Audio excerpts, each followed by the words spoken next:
아마 여러분 가운데 지킬 박사와 하이드라는 책을 읽어보신 분들이 계실 것입니다. 로버트 루이스 스티븐슨의 소설인데요. 1886년에 출간된 이후에 영화로도 뮤지컬로도 만화 같은 여러 가지 종류로 만들어졌기 때문에 세간에 널리 알려진 작품입니다. 저는 물론 그 지킬 박사와 하이드라는 소설로는 읽지는 못했습니다만 어릴 때 만화로 읽었습니다. 나중에 보니까 원래 작품과 이 만화가 약간 차이가 있다는 것은 알았지만 아무튼 그 작품의 내용은 제가 기억하기로는 이런 내용입니다. 주인공인 헨리 지킬 박사는 사람들에게 매우 다정하고 자선을 베풀기 좋아하면서 종교 활동 등을 했기 때문에 겉으로 보기에는 더할 나위 없이 매우 괜찮은 사람입니다. 또한 그는 그 이름이 사람들에게 알려지고 과학 분야에서 꽤 영향력 있는 인물입니다. 근데 문제는 그의 내재된 욕망에 관심이 많았고 또한 자신의 그 내재된 욕망을 표출하기를 좋아합니다. 그러다가 우여곡절 끝에 한 특별한 약을 손에 쥐게 됩니다. 그 약을 먹으면 두 가지 모습을 보이게 되는 것입니다. 하나는 원래의 지킬 박사의 선한 모습이고 다른 하나는 에드워드 하이드라는 악한 모습입니다. 물론 이것은 소설에 대한 소설 내용입니다. 둘은 정반대 성격을 지니고 있어 낮에는 지킬 박사의 원래 모습이었다가 선하게 생활했다가 밤만 되면 하이드가 되어서 여기저기 돌아다니며 여러 가지 범죄를 저지르게 됩니다. 지킬 박사는 그 약을 계속 만들어 마시면서 하이드로 변신해 나중에는 살인까지 저지르고 더 이상 하이드를 통제할 수 없는 상황에까지 이르게 됩니다. 마침내 지킬 박사는 더 이상 원래 선한 모습으로 돌아올 수 없게 되고 하이드의 악한 모습만 보이다가 급기야는 자살로 생을 마감하게 된다는 이야기로 소설이 마쳐지게 됩니다. 지킬 박사와 하이드라는 이 작품은 두 가지 인간의 모습을 소개하고 있는 이야기라고 할 수 있습니다. 그런데요, 우리 주위에 보면 이 지킬 박사 하이드처럼 종종 두 얼굴을 가진 사람들을 만나게 됩니다. 나름 불우한 사람들을 도우면서 좋은 일을 많이 하고 존경을 받던 사람이 나중에 보니까 개인의 사리사욕을 채우는 사기꾼으로 드러나기도 합니다. 앞에서는 세상 사람들의 존경을 한 몸에 받는 사람으로 여겼는데 실제로 보니까 정말 손가락질 당하는 파렴치한이었다는 사실을 알게 되는 경우가 종종 있습니다. 오래전에 읽어서 출처가 기억이 나지 않은데 어느 글에서 메리언 벨이라는 분의 이야기를 읽은 적이 있습니다. 그는 1979년부터 1991년까지 무려 12년 동안 워싱턴 DC, 미국의 워싱턴 DC의 시장을 역임했습니다. 흑인이었던 그는 많은 사람들도 존경을 받았는데 특히 흑인들로부터 우상처럼 여겨질 만큼 인기가 많았습니다. 물론 그전에도 흑인 시장들이 간혹 워싱턴 DC에 있었고 다른 주의 다른 도시에도 있었지만 그 메리언 베리처럼 인기가 많은 시장은 없었을 만큼 흑인 젊은이들에게 우상이자 롤 모델이었습니다. 그는 청년들에게 마약에 손을 대는 것은 정말 나쁘며 인생을 파멸로 몰고 간다는 사실을 늘 강조하고 다녔습니다. 그러던 어느 날 그가 마약 복용 혐의로 수감이 되자 미국 사회가 발칵 뒤집어졌습니다. 물론 FBI가 미국 연방수사국에서 그를 잡으려고 미인계를 써서 함정에 빠뜨렸다는 사실 때문에 논란이 되기도 했지만 한 가지 사실은 그가 모텔에서 아무 거리낌 없이 마약을 사용하는 장면이 CCTV에 찍히는 바람에 그가 마약 중독자였다는 사실이 밝혀지게 된 겁니다. 말로는 앞에서는 젊은이들에게는 흑인들에게는 마약을 절대로 해서는 안 된다고 했던 그 시장이 정작 자신은 마약을 보유하고 있다는 사실 때문에 많은 흑인들이 특별히 젊은 흑인들이 큰 충격을 받게 됩니다. 이 사건이 있고 나서 나누 기자가 길거리에서 젊은이들에게 인터뷰를 했다고 합니다. 어떻게 생각하십니까? 어떻게 생각이 드십니까? 그랬더니 젊은이들이 이렇게 말하더랍니다. 저렇게 훌륭한 우리의 우상인 롤모델인 메리언 베리 시장도 마약을 하는데 우리 같은 사람이 마약을 좀 한다고 어떻습니까? 실망하고 롤모델이 그렇게 된 것에 대해서 굉장히 아, 실망한 것입니다. 여러분, 그들이 특별히 흑인 젊은이들, 흑인 청년들이 실망한 이유가 무엇인지 아십니까? 메리언 메리어 베리 시장이 마약을 했다는 것 때문에 흑인 젊은이들이 실망한 것이 아닙니다. 그들이 그렇게 존경했던 롤 모델이 사라졌기 때문에 실망한 것입니다. 사람들은요, 자신이 좋아하던 어떤 이 아이돌 스타라든지 정치인이라든지 롤 모델이 사라지면 크게 실망합니다. 심하면 그동안 존경하고 배우고 싶어 했던 롤 모델이 무슨 일이 생기기만 해도 큰 충격을 받기까지 하고 병까지 걸립니다. 왜 그런지 아십니까? 자기가 좋아했기 때문입니다. 제가 모델이라는 단어를 사전에 찾아보니까 이렇게 되어 있습니다. 모형, 모범, 본보기. 오늘날 우리가 살아가는 이 세상에서 진정한 모델, 진짜 본보기가 되는 사람을 찾기가 매우 힘이 듭니다. 겉으로는 정말 훌륭하고 본받을 만한 사람이라고 생각되는 나중에 보니까 본 모습이 영 형편이 없어 보이는 것 때문에 실망합니다. 마치 시킬 박사로 존경했는데 나중에 보니까 하이드라는 악한 사람으로 드러나기 때문에 실망한 것처럼 또한 우리도 실망합니다. 한때는 청년 결백한 학자라고 존경을 받던 사람이 나중에 보니까 부동산 투기를 전문으로 하는 복부인이었다는 사실 때문에 실망합니다. 가정문제 전문가로 수많은 강연과 저술과 또 TV 등장해서 많은 사람들의 심금을 울렸던 분이 나중에 보니까 이혼을 하고 오히려 본인의 자녀 교육을 잘못했다는 사실 때문에 실망합니다.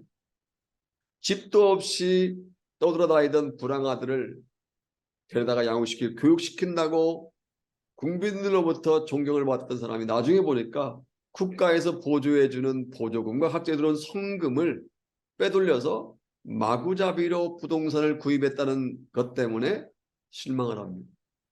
TV에서 천사 원장으로 소개된 사람이 무려 오랫동안 어린 원생들을 성폭행한 파렴치범이었다는 사실 밝혀지자 실망합니다. 오늘날 우리가 본받아야 될, 우리가 우리 인생의 본보기로 삼아야 될 우리의 롤 모델, 진짜 롤 모델을 찾는다는 것은 쉽지가 않습니다. 아니, 쉽지 않은 문제가 아니라 아마 없을지도 모릅니다. 겉으로 드러나 보이는 겉보기가 아닌 정말 이 사람이다. 이 사람을 따르자. 이 사람을 본받고 싶다라고 여겨졌지만 나중에 보면 그렇지 않을 때가 많기 때문입니다. 그러나 오늘 본문은요.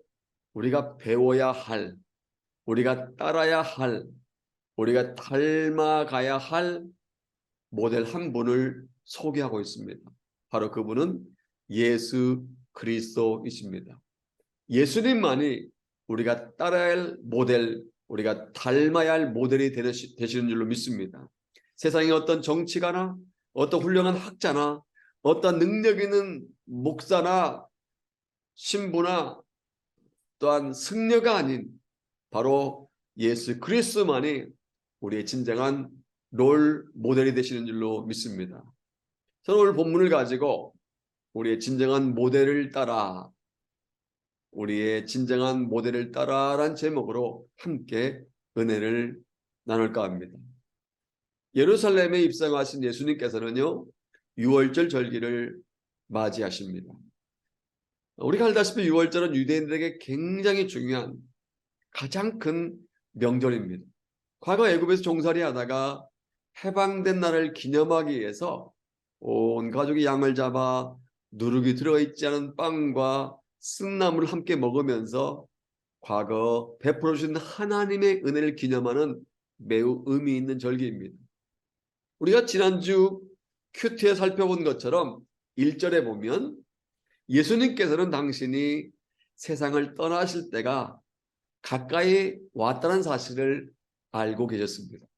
그리고 3절에서 언급된 것처럼 제자들과 함께 만찬을 드시던 예수님이 성부 하나님께로 다시 돌아가실 것을 알고 계셨습니다.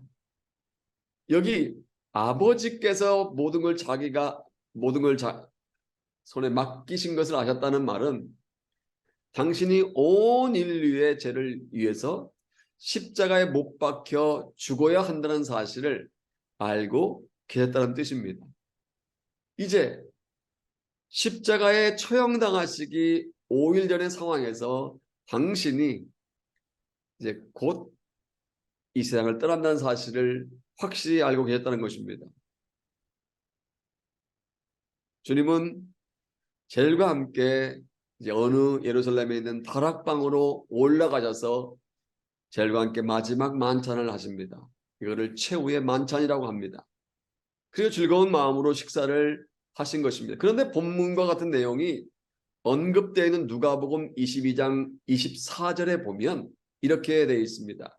또 그들 사이에 그중 누가 크냐 하는 다툼이 난지라. 그들은 12명의 제자들을 의미합니다. 다시 말하면 12명의 제자들 가운데 누가 크냐, 누가 위에 있게 되느냐라고 서로 다퉜다는 것입니다. 식사를 하고 있는데 자기들의 스승이신 또 주님이신 예수님께서 식사를 옆에서 하고 계시는데 누가 크냐 하는 문제로 다툼을 한 것입니다. 예수께서 왕이 되신다면 누가 예수님 우편에 누가 예수님의 좌편에 앉을까 하면서 다툼을 하다 보니 제자들 간에 서먹서먹해지고 식사 자리가 매우 썰렁해진 것입니다.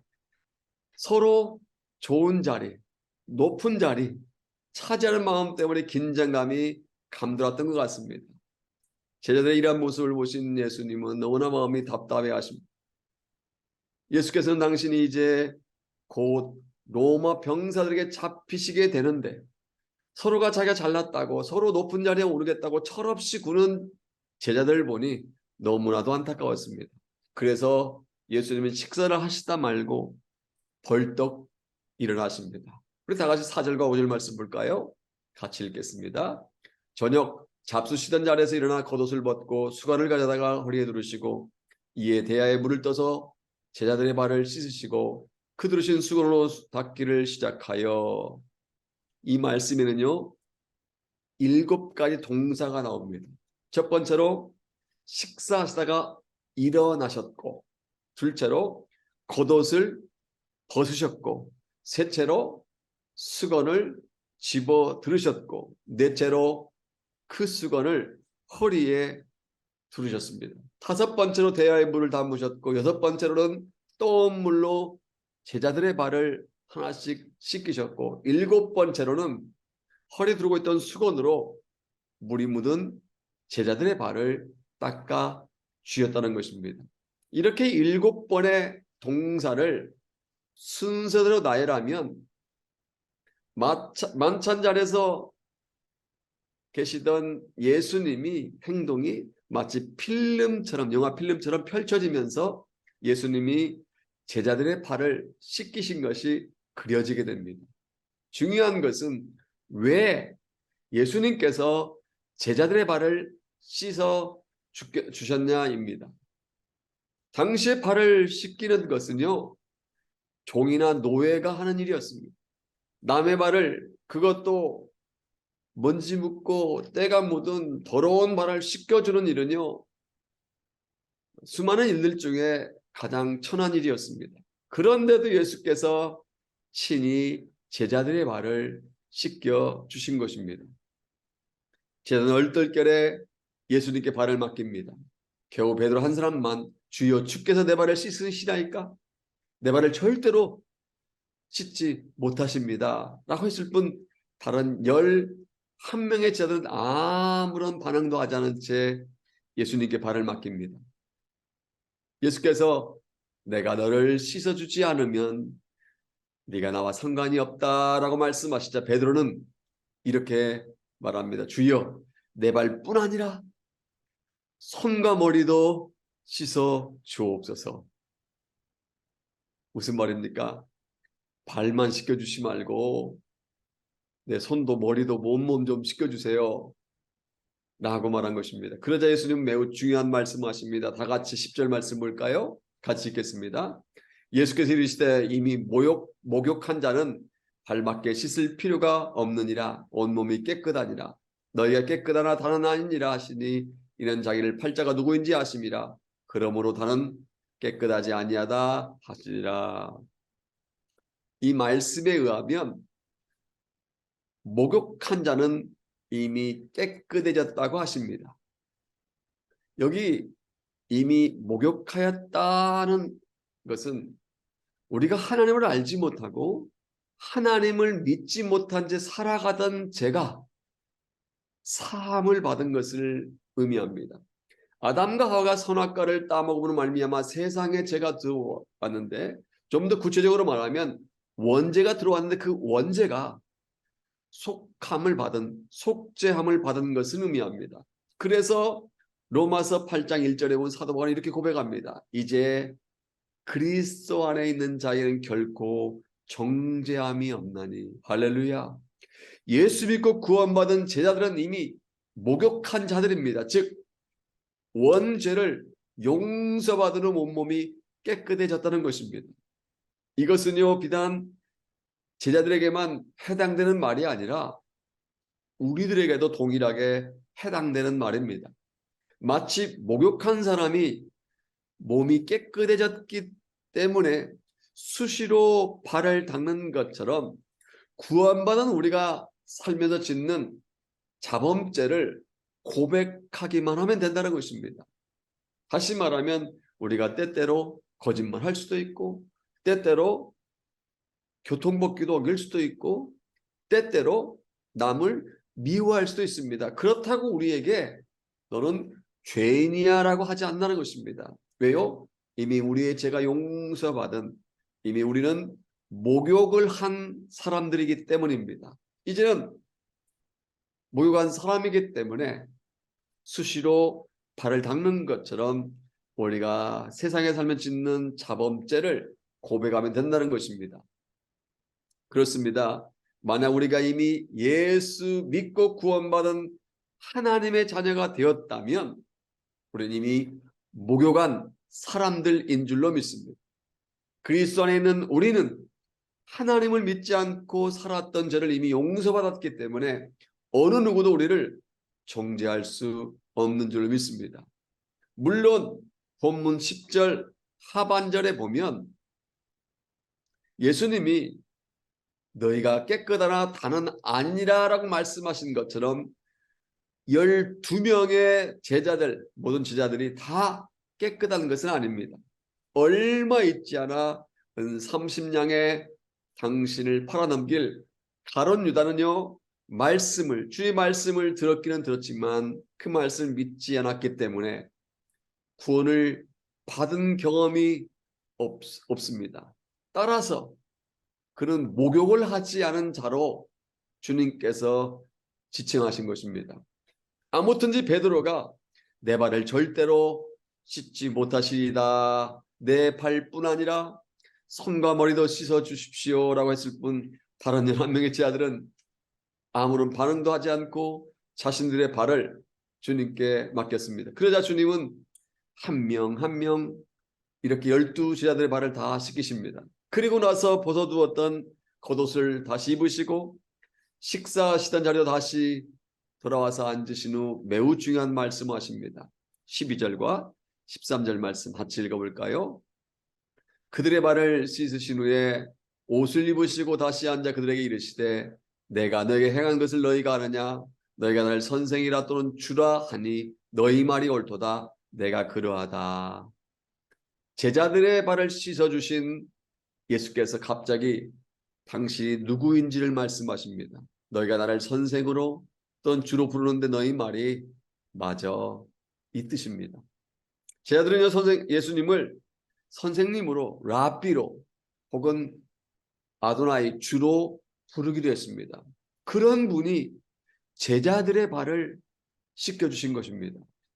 세상적인 논리로 보면 제자들이 선생님의 발을 씻겨드리면 씻겨드렸지 선생님이 제자들의 발을 씻기는 법이 결코 없습니다. 더구나 예수님은 단순한 선생님이 아니라 그리스도시요 살아계신 하나님의 아들이실 뿐만 아니라 온 일을 구원하시기 오신 메시아이십니다. 그럼에도 불구하고 예수님은 제자들의 발을 씻겨 주신 것입니다. 그 이유가 무엇일까요? 왜 식사하시던 예수님이 식사를 멈추신 후 자리에서 일어나셔서 제자들의 발을 한 사람 한 사람씩 씻겨 주셨을까요? 식사하지 못할 정도로 제자들의 발이 너무 더러워서일까요? 아니면 십자가에 달려 돌아가시 전에 사랑하는 제자들에게 마지막 서비스를 하시려고 제자들의 발을 씻겨 주셨을까요? 무엇 때문이었을까요? 예수께서 제자들의 발을 씻기신 것은 단순히 제자들의 발에 붙어있는 먼지를 때를 벗기기 위해서가 아닙니다. 오늘 본문을 보면 두 가지 이유를 발견할 수 있습니다. 첫째로 우리로 하여금 당신처럼 섬기라는 것을 보여주시기 위해서입니다. 예수님께서 베푸신 세족식에는 나처럼 너희들도 섬기라, 내가 한 것처럼 너희들도 이렇게 섬기라는 메시지가 들어있습니다. 가정이지만 만약 예수님께 단순하게 제자들의 발에 붙어있는 먼지나 때를 씻어주기를 원하셨다면 당시의 때밀이 전문가라고 할 수 있는 그 집안의 노예들이나 종들을 시켰을 것입니다. 팁을 두둑히 주시면서 너희들이 저 12명의 더러운 발을 반짝반짝 빛나게 하라 이렇게 요청했을 것입니다. 아니면 제자들이 더럽고 냄새나는 저 시커먼 발들을 우윳빛같이 아름다운 색깔로 빛나게 될지어다 라고 말씀 한마디로 12명의 제자들의 발을 씻어 주었을 것입니다. 그런데요, 예수께서 그렇게 하지 않으시고 손수 겉옷을 벗으신 후 수건을 두르시고 벼에 물을 떠다가 한 사람 한 사람씩 발을 씻기시고 다시 제자들의 발을 수건으로 닦아 주신 것입니다. 그 이유는 바로 제자들에게 샘플로 본을 보여주시기 위해서였습니다. 14절과 15절 함께 볼까요? 14절과 15절 말씀 보겠습니다. 내가 주와 또는 선생이 되어 너희 발을 씻겼으니 너희도 서로 발을 씻기는 것이 옳으니라. 내가 너에게 행한 것 같이 너희도 행하게 하려 하여 본을 보였노라. 하나님의 아들이신 만왕의 왕이시여 만주의 주가 되신 예수님께서 모든 영광과 특권을 버리고 섬기는 종의 자리로 내려오신 것입니다. 그리고 스승인 내가 너희의 발을 씻어 주었기 때문에 너희도 서로 발을 씻어 주어야 한다. 내가 너에게 한 일을 너희도 그대로 하라 라고 본을 보여준 거다 이렇게 말씀하신 것입니다. 그러니까 예수님은요 말씀으로만 하지 않으시고 직접 행동으로 제자들에게 본을 보여주신 것입니다.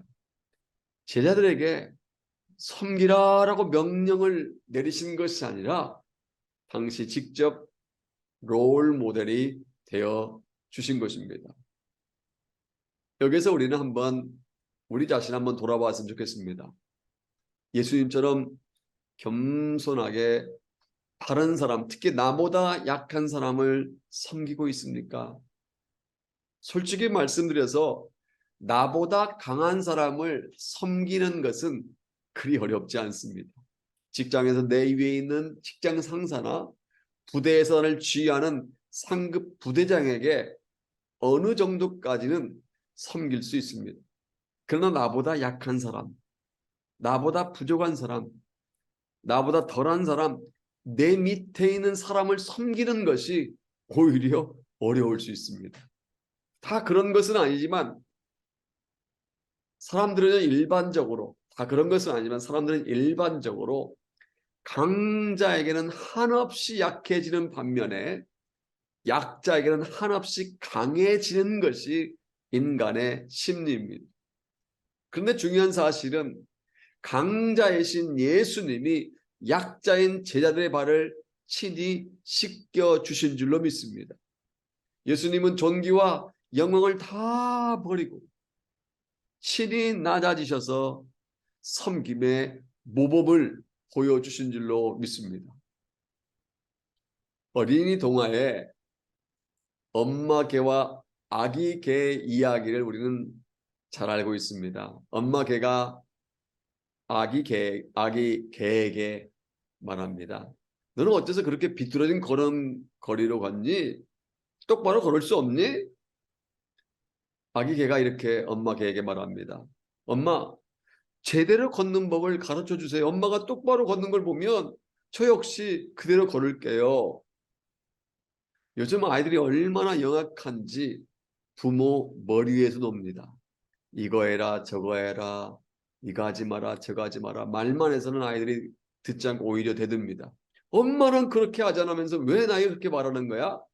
아빠는 거짓말하면서 왜 나에게 거짓말하면 나쁘다고 그래? 아빠 지난번에 빨간 신호등에서 건너갔잖아. 아니, 제한속도 어기면서 아빠 운전한 적이 있는데 나가면 대듭니다. 언젠가 아프리카의 성자라고 불리우는 슈바이처 박사에게 어떤 사람이 자녀 교육에서 가장 중요한 것이 무엇입니까? 라고 물었다고 합니다. 그러자 슈바이처 박사가 이렇게 말하더랍니다. 첫째도 본보기요, 둘째도 본보기요, 셋째도 본보기입니다. 무슨 뜻일까요? 자녀가 공부를 잘하기를 원한다면 부모가 책을 가까이 하는 것을 보여줘야 한다는 것입니다. 자녀가 건강하기를 원한다면 부모가 운동을 열심히 하는 것을 보여줘야 한다는 것입니다. 자녀가 아침 일찍 일어나기를 원한다면 부모가 먼저 아침 일찍 일어나야 한다는 것입니다. 자녀 교육의 왕도는 없다는 것입니다. 첫째도 본보기, 둘째도 본보기, 셋째도 본보기라고 슈바이처 박사가 말했다는 것입니다. 영어 속담에 example is better than precept. 무슨 말입니까? 한국말로 말하면 본보기는 교훈보다 낫다. 본보기는 직접 보여주는 것은 백마디 설교보다 훨씬 낫다는 뜻입니다. 이것은요 비단 교육에만, 자녀 교육에만 해당되는 말이 아닙니다. 대통령이 부패하면 밑에 있는 관리들과 국민들도 부패하게 됩니다. 대통령이 올바르게 가면 밑에 있는 관리들과 국민들도 따라서 올바르게 갑니다. 군대에서 부대 사령관이 길가에 떨어져 있는 휴지를 나 몰라라 하면 초급 장교들과 사병들도 따라서 길에 떨어진 휴지를 보고도 나 몰라라 합니다. 교회에서 목회자나 교회 중직자들이 게으르면 일반 성도들도 게으르게 됩니다. 반면에 목회자나 교회 중직자들이 열심을 내면 일반 성도들도 열심을 냅니다. 이것을 모델링 파워, 본보기의 힘이라고 말할 수 있습니다. 예수님은 이 모델링 파워, 본보기의 힘을 이미 알고 계셨습니다. 그리고 제자들의 발을 씻어주시면서까지 섬김의 모범을 보여주신 것입니다. 성경을 보면요. 예수님 다음으로 귀하게 쓰임받은 사도 바울도 이 본보기의 힘, 모델링 파워를 알고 있었습니다. 그래서 사도행전 20장 17절 이하를 보면 밀레도에 도착한 사도 바울이 사람을 보내서 에베소 교회 장로들을 부릅니다. 그리고 에베소 장로들이 도착하자 이렇게 말합니다. 아시아에 들어온 첫날부터 지금까지 내가 항상 여러분 가운데서 어떻게 행하였는지를 여러분도 아는 바니. 무슨 말입니까? 그가 유대 땅에서 소아시아에 들어간 첫날부터 지금 현재까지 사도 바울이 어떻게 살았는지 어떻게 행동했는지 다 알고 있다는 것을 다시 한번 확인시켜 줍니다. 그렇게 에베소 장로에게 말한 후에 같은 장 35절에서 매우 중요한 말합니다. 범사에 여러분에게 모본을 보여준 바와 같이 범사에 여러분에게 모본을 보여준 것 같이 In everything I showed you. 한두 가지가 아니라 어떤 특별한 것이 아니라 everything, 모든 것에 I showed you. 모든 본을 보여주었다 이 말입니다.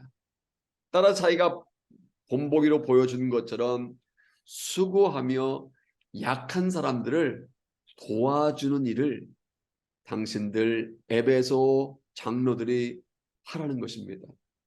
그러니까 바울은 이렇게 해라 저렇게 해라 명령을 내린 것이 아니라 자기 스스로 본보기가 되어 주었다는 것을 알 수 있습니다. 저는 이러한 바울의 모습이 바로 주님의 모본을 보여주신 섬김의 모습이자 우리가 배우고 따라야 할 섬김의 모습인 줄로 믿습니다. 그리고 바울처럼 주의 모본을 따라서 섬기는 그러한 우리의 모습을 보고 주님은 기뻐하실 줄로 믿습니다. 여기서 알아야 할 것은 주님은요 우리가 섬기는 모습을 보고만 계시지 않는다는 것입니다.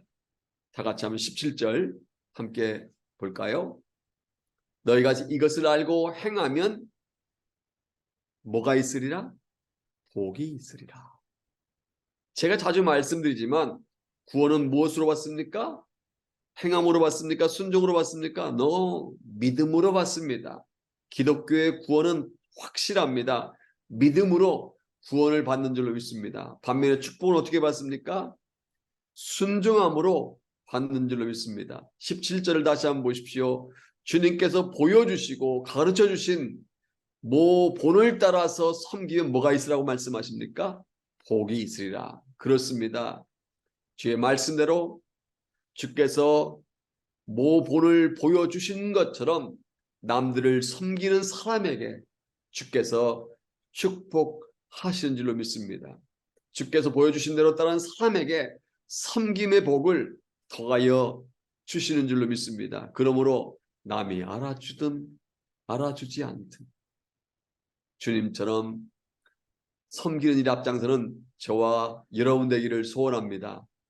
그 일이 큰 일이든 작은 일이든 눈에 띄는 일이든 눈에 띄지 않는 일이든 주께서 보여주신 모본을 따라서 섬김으로 말미암아 섬김의 복을 받는 여러분 되시기를 주님의 이름으로 축복합니다. 둘째로 우리로 하여금 서로 사랑하라는 것을 교훈하기 위해서 주님은 직접 제자들의 발을 씻겨주셨습니다. 주님은 세족식을 통해서 너희들도 나처럼 섬기라 라고 말씀하신 후에 가룟 유다가 배신할 것을 예언하고 나서 제자들에게 특별한 메시지를 말씀하십니다. 서로 사랑하라. 그런데 서로 사랑하라는 이 말씀은요 새삼스러운 말씀이 아닙니다.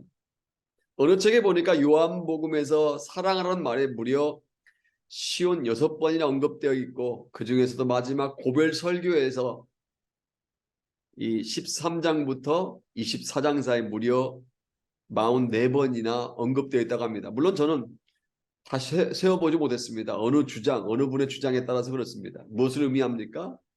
예수께서 이 세상을 떠나시기 전에 강조한 가장 핵심적인 주제는 다름 아닌 사랑이었다는 것입니다. 다 같이 한번 34절 말씀 볼까요? 34절 같이 읽겠습니다. 새 계명을 너에게 주노니 서로 사랑하라. 내가 너희를 사랑한 것 같이 너희도 서로 사랑하라. 아까는 내가 너에게 모본을 보여준 것 같이 너희도 섬기라 이렇게 말씀했는데, 이번은 내가 너희를 사랑한 것 같이 너희도 서로 사랑하라 이렇게 말씀했습니다. 예수께서 이제 그들 곁을 떠나시면서 예수님은 어떤 조직을 만든다든지 어떤 계획을 세운다든지 새로운 프로그램을 도입하시지 않았습니다. 그렇게 하라 이게 명령도 하지 않았습니다. 단순히 예수님은 제자들에게 내가 너희를 사랑한 것 같이 너희들도 서로 사랑하라고 말씀했습니다. 그 이유가 무엇일까요? 이 세상을 떠나시기 전에 하실 말씀도 정말 많으실 텐데 왜 서로 사랑하라고 말씀하셨을까요? 그 이유는 지금 제자들에게 가장 필요한 것은 사랑이기 때문입니다. 이것은 불신자들에게 하신 말씀이 아니라 제자들 더 나아가서 예수 그리스도를 믿고 따르는 저와 여러분들에게도 하신 말씀이라고 여길 수가 있습니다. 우리는 이미 주님의 사랑을 입었습니다. 아무 조건도 없이 주님께서 우리를 아가페로 사랑해 주셨고 지금도 아가페로 사랑해 주십니다. 그렇다면 우리 또한 다른 사람을 사랑해야 합니다. 비록 상대방이 연약해서 실수했다 할지라도 그 사람을 비난하거나 저주하기보다는 오히려 아가페로 용서해 줘야 합니다. 왜냐하면 이것이 주님께서 우리에게 주신 새 계명이요 명령이기 때문입니다. 제가 몇 차례 소개한 적이 있는데 코리 텐분 여사를 기억하시는 분이 있을 것입니다. 그분의 간증 속에 코리 텐분 여사의 간증 속에 실린 감동적인 한 토막의 이야기입니다. 코리 텐분은 그의 가족 모두가 유태인을 숨겨주었다는 이유로 체포되어서 독일에서 2차 세계대전이 끝날 때까지 수용소 생활을 했습니다. 라벤스부르크라는 매우 참혹한 수용소에서 가족들은 모두 죽임을 당하고 독일의 패전으로 코리 텐분 한 사람만이 기적적으로 살아나게 되었습니다. 감옥에서 나온 그녀의 마음에 하나님께서 한 가지 사명을 주셨습니다. 하나님은 그녀에게 자기를 핍박하고 가족들을 잔혹하게 죽인 독일 사람들에게 하나님의 말씀을 전하라는 부담을 주셨습니다. 그래서 그 하나님 말씀에 순종해서 독일 마을과 도시들을 찾아다니면서 간증 집회를 했습니다. 그 집회로 인해서 죄책감에 사로잡혀 있던 수많은 독일 사람들이 주님께 돌아오고 자유를 얻고 또한 죄책감에서 해방되는 놀라운 역사가 일어났습니다. 한 번은 그녀가 독일의 어느 시골에서 말씀과 간증을 마치고 그 집회에 참석한 사람들과 인사를 하는데 그 사람들 중에 어떤 한 사람이 그녀의 온몸을 얼어붙게 만들었습니다. 그 사람은 감옥에서 자기 언니 베시가 죽는데 결정적인 역할을 했던 사람이었습니다. 그리고 제수들을 못살게 괴롭혔던 라벤스부르크의 수용소 간수였습니다. 그 순간 그녀는 꿈에도 이룰 수 없는 그 간수를 보고 피가 거꾸로 솟는 것 같은 마음이 들어서 주님께 속으로 몇 번이나 외칩니다. 하나님, 저 사람은 안 돼요. 저 사람만은 용서할 수 없어요. 할 수 없어요. 저 사람만은 안 돼요. 그러나 그녀가 분양할 때마다 계속해서 사랑하라. 그것은 명령이다. 라는 하나님의 음성을 듣게 됩니다. 순간 그녀는 하나님의 명령을 깨달은 후에 하나님, 저는 그를 사랑하고 싶은 마음이 없습니다. 사랑할 용기도 없습니다. 하지만 주님의 명령이라면 한번 해보겠습니다. 라고 고백합니다. 그런 순간에 그 사람이 고리템 여사 눈앞에 다가오자 그녀는 사랑의 감정도 없이 맹목적으로 그에게 손을 내밀고 그를 끊어놨습니다. 사랑의 감정도 없이 그저 의무적으로 끊어놨습니다. 그런데 놀라운 일이 생겼습니다. 사랑의 감정도 없이 용서의 감정도 없이 끌어안았는데 그 순간에 하나님께서 그녀의 마음에 사랑할 수 있는 감정을 부어주신 것입니다.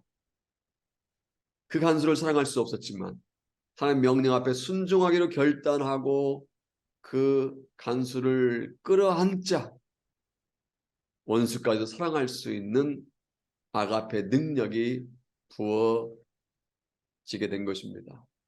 오늘 이 시간 주님은 우리에게도 이렇게 말씀하십니다. 새 계명을 너에게 주노니 서로 사랑하라. 내가 너희를 사랑한 것 같이 너희도 서로 사랑하라. 그리고 서로 사랑하는 사람들을 주께서 인정해 주신다고 합니다. 뭐라고 인정해 주십니까? 35절 같이 읽어볼까요? 같이 읽겠습니다.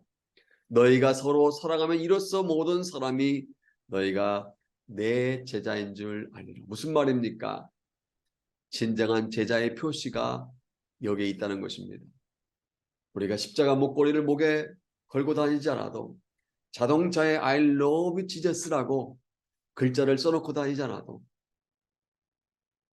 아파트 현관문에 무슨 교회라고 교패를 붙이지 않아도 내가 사랑하면 사람들이 저 사람은 크리스찬이야. 저 사람은 진짜 주님 믿는 사람이야. 주님의 진짜 제자야. 라고 인정한다는 것입니다. 진정한 성도의 기준, 진정한 크리스찬의 기준이 바로 여기에 있다는 것입니다. 나에 대해서 험담을 하고 다니는 원수 같은 사람이라 할지라도 주님이 우리를 사랑해 주신 그 사랑으로 사랑한다면 그 사람은 진정한 주님의 제자가 된다는 것입니다. 나에 대해서 피해를 준 원수 같은 사람이라 할지라도 아가페 사랑으로 품는다면 그 사람은 진정한 성도라고 인정해 주신다는 것입니다. 사실 우리가 누군가를 변화시키려고 아무리 노력해도 그 사람이 변화되는 것은 말처럼 쉽지 않습니다. 사람을 변화시키려면 변화시키는 노력도 필요하지만 무엇보다도 사랑이 필요합니다. 사실 비판은 비판을 가져오고요. 미움은 미움을 낳습니다. 반면에 용서는 용서를 낳고 이해는 이해를, 격려는 격려를, 사랑은 사랑을 낳습니다. 이것이 주님이 가르쳐 주신 사랑의 황금률입니다. 내가 남을 용서하지 않고 사랑하지 않으면 그것이 부메랑이 되어 나에게 돌아옵니다. 반면에 내가 남을 용서하고 사랑하면 그것이 산울림이 되어 나에게 돌아옵니다. 무엇이든지 남에게 대접을 받고자 하는 대로 남을 대접하시기를 바랍니다. 용서하고 사랑하되 끝까지 용서하고 사랑하는 저와 여러분 되기를 소원합니다. 사랑하는 하모니 가족 여러분, 이제 말씀의 결론입니다. 십자가는요, 일회용이 아닙니다. 한 번 쓰고 버리는 그런 데일밴드 같은 것이 아닙니다. 주님은요, 우리를 일회용으로 용서하신 것이 아니라 주님은요, 우리를 일회용으로 사랑한 것이 아닙니다. 우리가 죄인 되었을 때 그때만 용서하신 것이 아니라 그때만 우리를 사랑하신 것이 아니라 지금도 우리를 용서해 주시고 지금도 우리를 사랑해 주십니다. 1절을 보십시오. 유월절 전에 예수께서 자기가 세상을 떠나 아버지께로 돌아가실 때가 이런 줄 아시고 세상에 있는 자기 사람들을 사랑하실 때 언제까지 사랑하시니라? 끝까지 사랑하시니라. 세상에 있는 자기 사람들을 사랑하시되 끝까지 사랑하시니라. 주님 우리를 사랑하시되 한 번만 사랑하지 않으시고 세상 끝까지 저와 여러분들을 사랑하시는 줄로 믿습니다. 그러므로 십자가를 통해 주의 용서와 사랑을 믿고 하나님의 자녀가 되었다면 주님의 이 모습을 본받는 삶을 사시기를 바랍니다. 수직적으로 마음을 다하고 성품을 다하고 뜻을 다하여 주님을 사랑하고 수평적으로는 주님이 우리를 사랑하신 것처럼 이웃을 사랑하며 사시길 바랍니다. 벽 쌓는 자가 되지 말고 다리 놓는 자가 되어서 용납하되 끝까지 용납하고 사랑하되 끝까지 사랑하시길 바랍니다. 주님께서 본보기가 되어주시고 모델이 되어주신 것처럼 어느 누구라도 죄 아가페로 품어주고 사랑으로 말미암아 주님께로부터 아가페 실력자로 인정을 받는 저와 여러분 되시기를 주님의 이름으로 축복합니다. 아멘.